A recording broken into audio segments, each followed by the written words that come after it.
As we continue to search for the issue with the Atlanta Braves offense, one thing that is abundantly clear, they are swinging and missing at far too many good pitches, and that led to another loss on Wednesday against the Baltimore Orioles. We'll dive deep into that on today's episode of Locked On Braves, so let's get into it.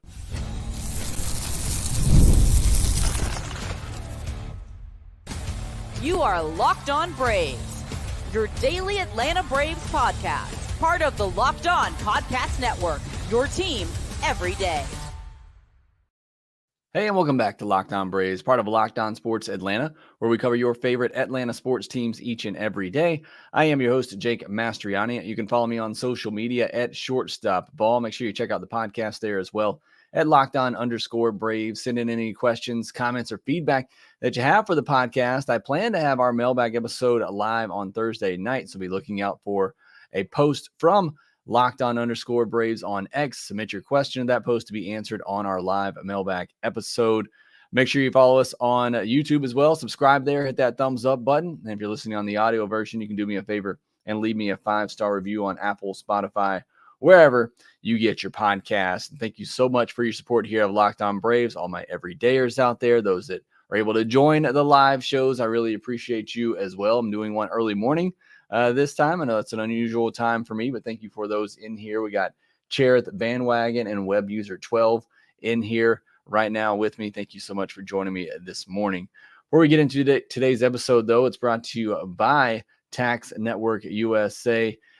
Today's episode of Locked On Braves is brought to you by Tax Network USA. And did you know that it's never too late to resolve your tax issues with the IRS? Don't wait. Reduce your tax debt and get help from a team of licensed tax professionals. Call 1-800-549-1000 or visit tnusa.com/locked-on. What number do we go to? What link do we go to fix this Braves offense? That's what I've been trying to do. I spent a lot of my time yesterday trying to go through the numbers and try to figure out where are the Braves struggling this year as opposed to last year.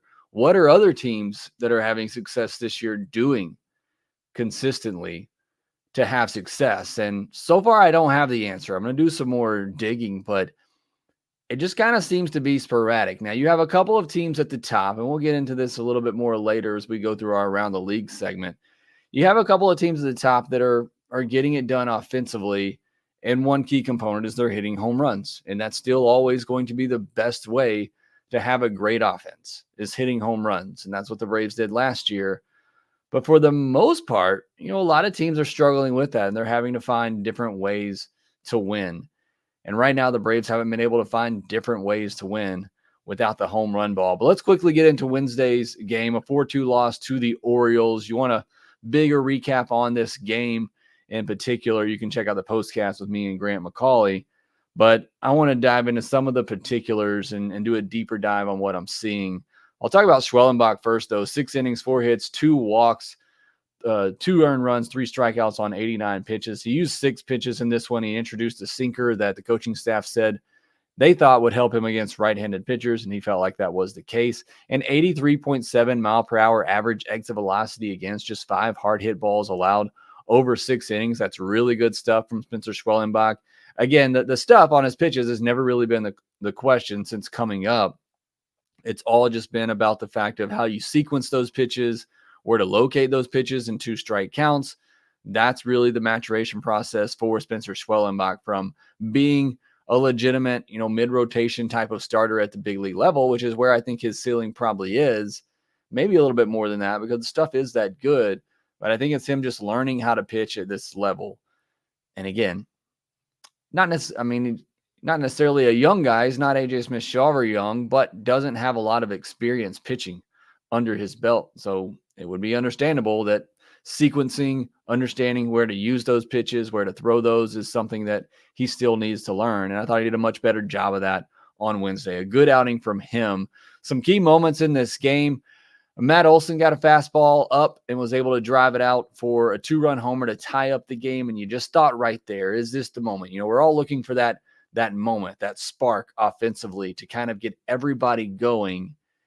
And then it was undone half an inning later as Joe Jimenez gave up a 2-run homer to give the Orioles the lead and ultimately the win. And look, Wasn't going to matter if the Braves couldn't score again anyway, and they certainly couldn't.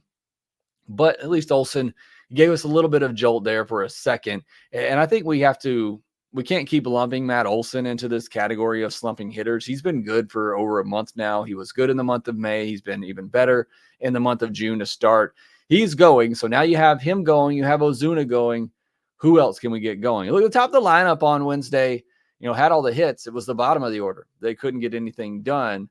Now, some other key moments in the game, Matt Olson did have a throwing error that led to a run for the Orioles. You look at the Braves offense, the chances that they had. The fourth inning, you had Ozuna and Olson, again, the two guys I said that have been going here lately. They get on to begin the inning, but then it's a Austin Riley strikeout. It's an Adam Duvall ground out. It's a Sean Murphy ground out, and the inning's over just like that with, really no huge threat. And when you have two on, nobody out, you feel like that should be a prime scoring opportunity, but just not with this Braves team that can't manufacture runs. And you look at that part of the lineup. Ozuna's not running. He's not giving you anything athletically. Olson either. Riley, he's got some good speed. Duvall, he has some decent speed as well, but not necessarily a speed threat. Murphy, obviously not a speed threat. That's the part of the lineup that is just, it's got to be extra base hits for them, or they're really not going to be able to manufacture anything. And that's just kind of where the lineup is at this point. You look at the sixth inning, they had 2 on and 2 outs, and Duvall comes up and he pops up against the lefty. They leave in the lefty to face Duvall in a key situation like that, and Duvall can't come through. Jarred Kelenic reached on an error in the 7th. He stole second, which I need to see more of that. Like I said, that part of the lineup that we just went through, you're really not going to. But when guys like Kelenic, Michael Harris, Ozzie Albies get on base, I need to see them trying to run more to manufacture runs. Again, if these home runs aren't coming, I need to see them trying to score in different ways. So that was great to see, but then Arcia grounds out. Michael Harris pops out. And I want to focus in on this Michael Harris at bat for just a second, because this is something that I'm seeing a lot from Braves hitters this year. And honestly, I saw it a lot last year, but last year they just did a much better job of hitting these pitches. But Michael Harris in a key spot, 2 outs, runner on second. So a run scoring opportunity here. At some point, somebody's going to have to get a big hit in one of these situations. Michael Harris works himself into a hitter's count, a 3-1 hitter's count. You feel like you're getting a fastball. You want to sit on the fastball. He does. But it's what I've seen with a lot of these Braves hitters who get themselves into these hitters' counts. They're swinging no matter the location. They feel like they know what pitch they're getting, and he got the pitch he felt he was going to get. He got a fastball, but it was perfectly located inside, and he gets jammed and pops up the pitch.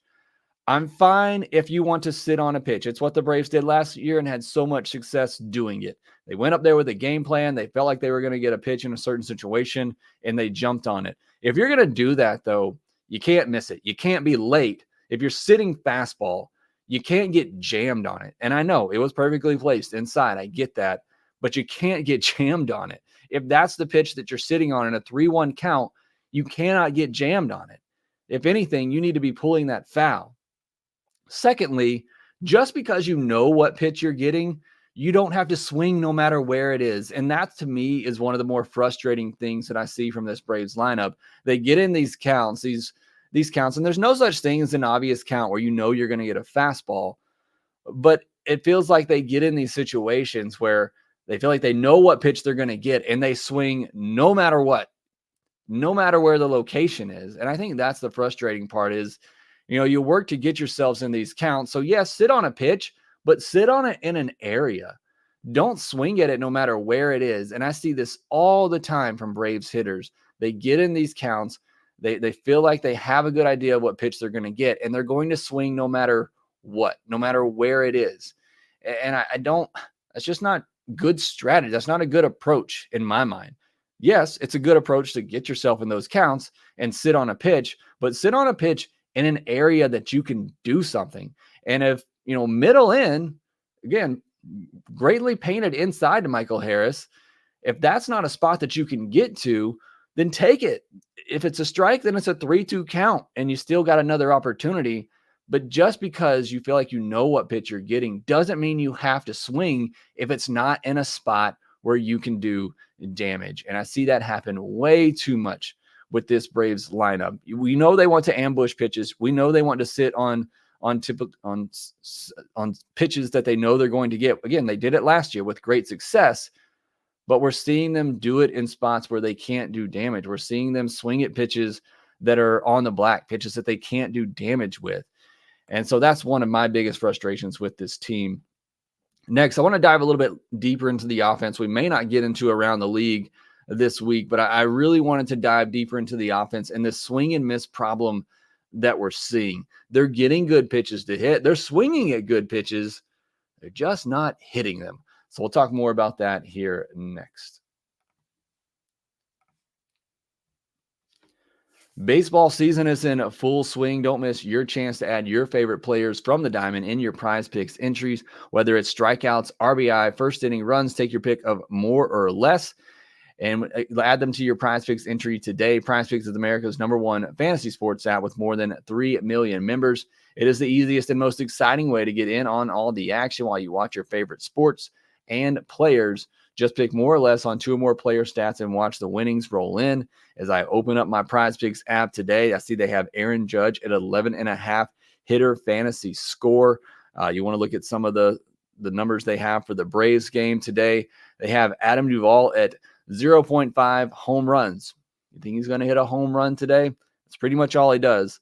They also have some other stuff on here as well. Obviously, for strikeouts, what do you think Reynaldo López is going to get today? All you do is pick more or less on the strikeout total that they have for him. They have him at 4 pitcher strikeouts. You think he's going to get more than 4 strikeouts against the Orioles today? All you got to do is hit that more button. It is that easy. Pick more, pick less with PrizePicks. Make sure you download the PrizePicks app today. Use code LOCKEDONMLB for a first deposit match up to $100. Again, that's code LOCKEDONMLB for a first deposit match up to $100. Pick more, pick less.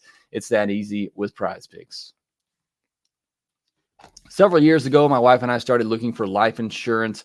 We started having kids. We wanted to make sure they have that security and can be stress-free about that situation if an untimely situation happens.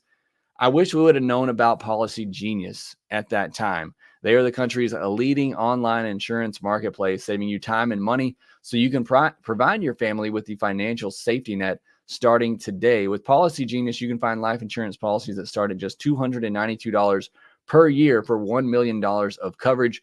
Some options offer same-day approval and avoid unnecessary medical exams. Policygenius helps you compare your options from top companies, and their team of licensed experts is on hand to help you talk you through it all. Talk to a team of award-winning agents who will walk you through the process step by step.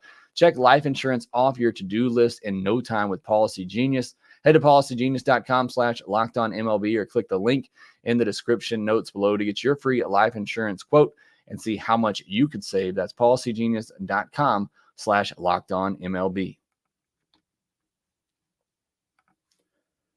You want to get 24/7 sports news coverage on your TV all day while you work? Make the switch to Locked On Sports Today, a free 24/7 sports streaming channel programmed just for you to get you the biggest stories, news, and opinions each and every day. You can find it on YouTube or the free Amazon Fire TV channels app, part of the Locked On Podcast Network, your team every day.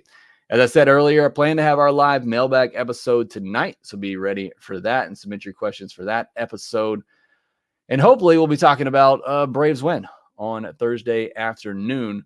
But I want to get back into the offensive woes here for a minute because I'm continuing to search and try to find some answers for why this Braves team has been as bad as it has been. You might have seen some of my postings on Wednesday on X. I'll probably continue to do that on Thursday and Friday as I have time. I want to continue to dive into some of these numbers. Obviously, the most glaring thing is that they're not getting the home runs, and it's what made them such a great offense last year. But you can't be so reliant on the home runs that you can't find other ways to score. And that's really what the Braves, biggest problem is. It's home run or bust right now, and that just can't be the case. And obviously, you take Ronald Acuna Jr. out of the lineup, and he's the one guy in there that can manufacture runs himself. He can get on, steal second, he can steal third, he can score from first. He can do all those things. And there's just not a lot of guys in this lineup that are able to do that. Lineup changes, briefly want to touch on that. He rightfully swapped Ozuna and Riley. I don't know what ever led him to move Ozuna out of the 3 spot, but at least it was just a one-time mistake. You take Kelenic out of the lineup for Brian Anderson. Kelenick's given you some of the best at-bats over the last several weeks. He needs to be in there every day. I don't care if it's righty or lefty. If you want to get Anderson some at-bats, get him some at-bats against righties. He actually has reverse splits in his career. Not at the minor league level this year. He had been much better against lefties, but in his career, Brian Anderson's actually been better against right-handed pitching. So platoon him with Duvall. Give him at-bats against right-handed pitching over Duvall. I'm not with Duvall right now. He given some starts against some lefties where he'll run into some home runs every now and then, but I'm tired of seeing Duvall in there. I want to see somebody else get a chance. Now, the swing and miss problem. Sorry it's taking me so long to get to this, as that's what I headlined the podcast.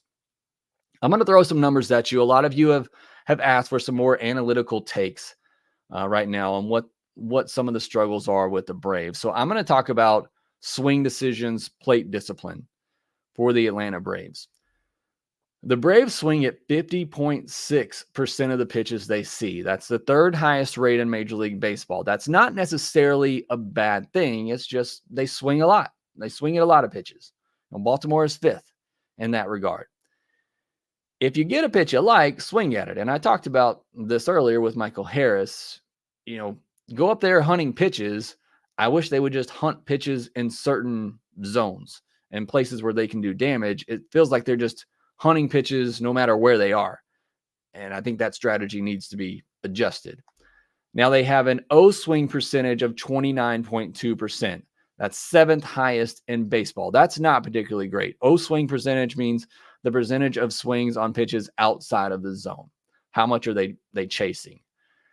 They have a Z swing percentage of 70.9%. So that's the percentage of pitches they're swinging at inside the zone. That's highest in baseball. So they're swinging a lot, and that's leading to this high percentage of both O swing and Z swing. But they are swinging at a lot of pitches inside the zone. And that's, again, particularly because they're swinging at everything. So they have a high O swing percentage. They have a high Z swing percentage. And that's all kind of encapsulated in the fact that they have a high swing percentage. They're swinging at everything. But here's the big issue. They have an 82.1% Z contact percentage. That's the percentage of balls that they're swinging at inside the zone that they're making contact with. That is lowest in all of baseball. Again, that is the lowest percentage in all of baseball. That means they are swinging at pitches in the zone, pitches you should be able to make contact with, and they're missing them. And again, part of that is due to the fact that they're swinging at more pitches in the zone than everybody else. So you would maybe imagine that their contact percentage would be a little bit lower, but to be the lowest in baseball, that's not great. And here's the other big issue. Their contact percentage overall is 74.6%. That's 26th lowest in baseball. Again, they're swinging a lot. They're also missing a lot, and they're missing a lot in the zone. Let's take Wednesday's game, for example. Cade Povich on the mound. He struggled with command in the minor league level. He struggled with command in his first big league start. He walks nobody on Wednesday. He walks nobody. And part of that is just the Braves, again, swing at everything. They're not exactly the most patient team. Also, Cade Povich was in the zone a lot more on Wednesday. It doesn't matter. You face the Braves right now, you throw the best game of your life. That's just what happens.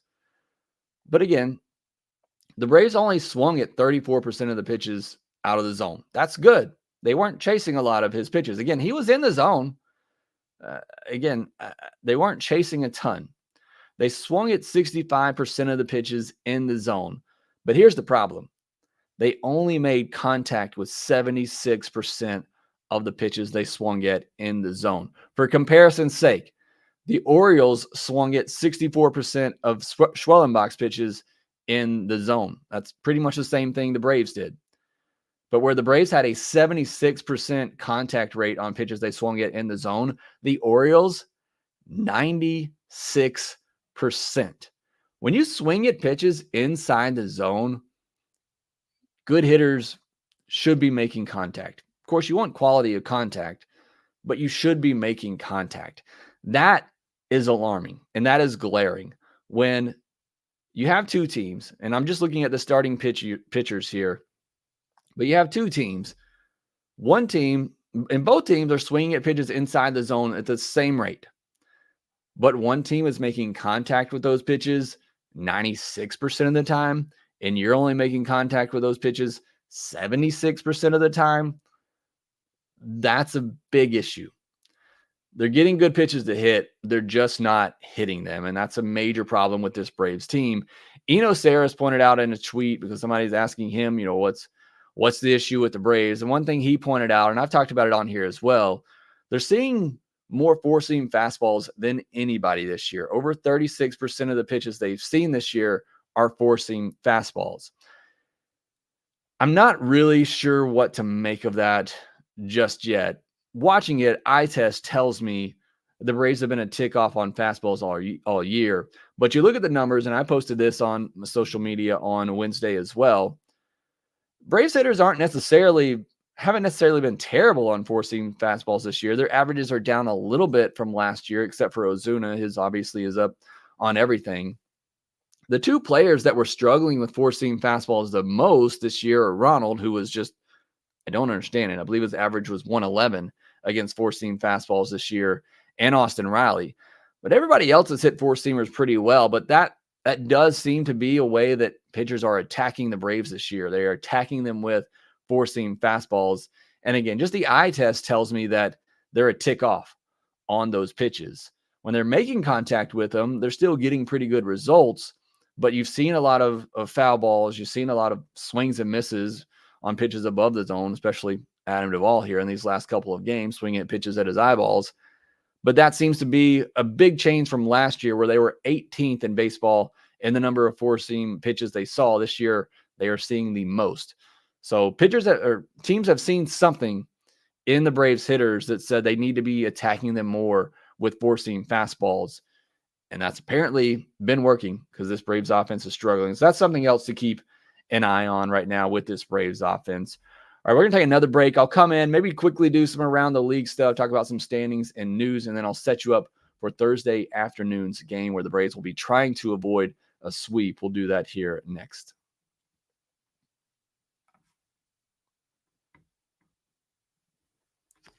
Here on Locked On Braves, we pride ourselves on getting you the latest news for your team, analysis on why the offense is so bad, whether it's in the offseason, the draft, spring training, or the playoffs. We got you covered here year-round. And you know what else is year-round? Collection season. Just because the tax season is over doesn't mean the IRS will stop coming after you for unfiled taxes. The IRS can garnish your wages, levy your bank accounts, and even seize your property. Don't let the IRS target you. Let the licensed professionals and tax experts at Tax Network USA go to bat for you. With over 14 years of experience and an A+ rating by the Better Business Bureau, Tax Network USA has saved its clients over $1 billion in tax debt. Whether you owe taxes, have complicated matters that require tax planning, or finally hit that parlay this season and need help correctly filing, call 1-800-549-1000 or visit tnusa.com/lockedon. See the link in episode description below for more information. All right, so I'm going to quickly go through our Around the League segment here. The Yankees and Orioles are atop the AL East, both 8-2 in their last 10. The Guardians remain 5.5 up on the Royals in the AL Central. The Mariners are now up 6.5 on the Rangers in the AL West. The Phillies have the largest division lead in all of baseball at 10 games over the Braves. The Braves are now closer to the Nationals in the standings than they are the Phillies, and that is a very sad reality. The Brewers are up 7 games on the Cubs, Reds, and Cardinals, and 7.5 up on the Pirates. A very weird division there. The Dodgers are up 6.5 on the Padres, and the Padres may be a sneaky team to watch. As I go through some of these league numbers, you're going to see the Padres pop up in a lot of them. You look at WRC Plus, it's the Dodgers, Yankees, Baltimore, San Diego, and Philadelphia, all the top offenses in baseball. K percentage, the Padres and Houston are both at 18%, don't strike out a lot. The Royals, 18.7, Toronto and Cleveland, all teams that don't strike out a lot. Home run to fly ball ratio. This is the big one to look at because it's down across Major League Baseball this year. But you're going to see these teams, and particularly the Yankees, Baltimore, and Dodgers, who at the top, they're the 3 best offenses in baseball. They are able to convert their fly balls into home runs more than anybody else. Why that's not exactly happening for the Braves, I don't know. But that's a number certainly to look at going forward. Can the Braves improve that? Hard hit percentage. Baltimore is at the top, followed closely behind by the Braves, who, again, they're making hard contact. They're getting barrels. Why their fly balls aren't turning into home runs, but they are for other teams, I don't know. Philadelphia is there at third with a hard hit rate. Colorado and the LA Angels follow them. Pitching leaders at K per 9. Philadelphia is at the top at 9.16, followed by Minnesota, Cleveland, the Cubs, and the Padres. There again, xFIP. The Phillies are at the top there at 3.39, followed by the Red Sox, Braves, Giants, and Cardinals. Surprised to see them up there in any kind of pitching category. Hard hit percentage against. The Braves do the best job. Braves pitching staff does the best job of limiting hard contact, 35.3% hard hit percentage against, followed by the Reds. The White Sox wouldn't really think to see them up there either. And then the Astros, and again, the Padres. Quality start, Seattle's at the top with 42, followed by Philadelphia, Pittsburgh, Toronto, and LA. The Braves were 10th with 38 quality starts this year. A little bit of news from around the league. The Dodgers traded for Kevin Biggio from the Blue Jays. Biggio had been designated for assignment. Came in and immediately got a hit for the Dodgers because that's just what happens. Alek Manoah, he has elbow surgery. He's done for the year. It's just been a real tough couple of years for Alek Manoah. Jacob deGrom's throwing a baseball again. That's great for everybody. We'll see what he looks like. Max Scherzer sounds like he could be getting close to returning for the Rangers as well. And Juan Soto was back in the lineup after a bit of an injury scare last week. So that's your Around the League segment. As for Thursday afternoon's preview, Reynaldo López versus Cole Irvin. These are both pitchers that are maybe outperforming their metrics a little bit this year. Cole Irvin even more so. His expected ERA is almost 2 runs higher than his actual ERA. He gives up a lot of contact. He gives up a lot of hard contact. The one thing he does well, he doesn't walk anybody. So Braves should be able to make a good bit of contact against Cole Irvin. Hopefully it's good contact, and hopefully it's not finding the other team like a lot of the good contact the Braves have made this year. But it's an offense against a pitcher who, like I said, is probably overperforming. A lot of starting pitchers are overperforming their metrics this year. But he's due some regression at some point. Why not today? Why not let it be the day that he regresses a ton and we see this Braves offense go off? Hopefully we'll get another good start from Reynaldo López. I want to briefly touch on some comments from Alex Anthopoulos on Wednesday, who spoke to the media. Said they're not playing well. They have to start hitting better, kind of stating the obvious. Says he's actively looking for ways to make the team better, but there's nothing imminent. Again, it's just hard to make deals, especially significant ones this time of year. But, if there's a deal to be made out there that makes sense, AA is going to make it. Thought this one was kind of interesting. He said making the postseason is a priority, and that's still doable. He didn't say winning the division is a priority. And obviously, if asked, they're going to say, we want to win the division. But you just have to wonder, is it that high of a priority for this team this season? After what's happened the last 2 years and the way that they've kind of handled the pitching staff, and that's kind of the other news, is that they're going with a 6-man rotation right now to try to keep guys fresh for the second half of the season. And it feels like a lot of moves this year, and a lot of the talk has been, what do we look like at the end of the year? And that's fine. And if we get to the end of the year and the starting pitchers are fresh and the offense gets going and they're playing great baseball at that time and they go on a run, fantastic. And I get that. I mean, I've said it coming into the year. I don't necessarily care all that much if they win the division anymore. It doesn't guarantee you anything. And I'm not saying they're playing to not win the division. I'm not saying that at all. But in this postseason format, you just got to get one of those 3 wild card spots. And as we saw last year, you really only need about 84 wins to do that. And you can go on a run just like the Diamondbacks did and get to the World Series.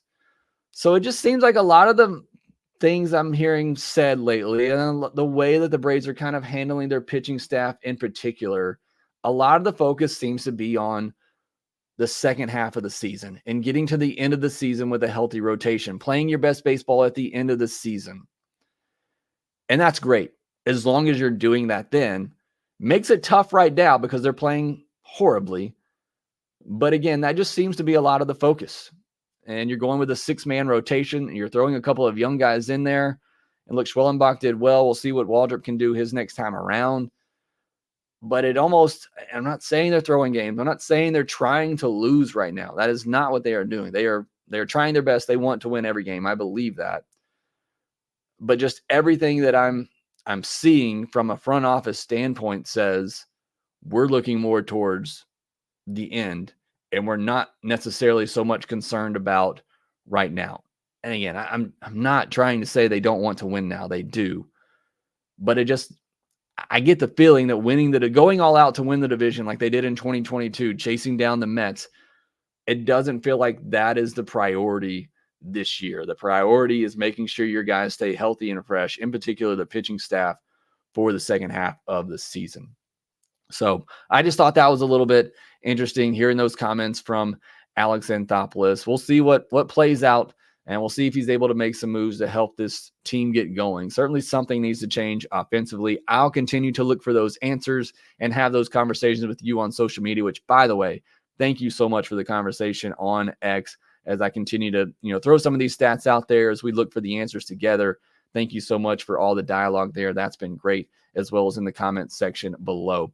Make sure you subscribe on YouTube if you're new. Hit that thumbs up button. Thank you so much for Garrett Hunt, Doc's Cards, the Scottish Lion, Little Lee, New Turbo, Braves Thrills, Protect PR, all making it here to the end of the podcast with me. We got Ricky Ruscott in here as well, Hunter Lacey, Tony, LD. Thank you all so much for joining the podcast today. But that will do it for this episode. Make sure that you rate, review, and subscribe to the Locked On Braves podcast wherever you get your podcast, and we will talk to you next time.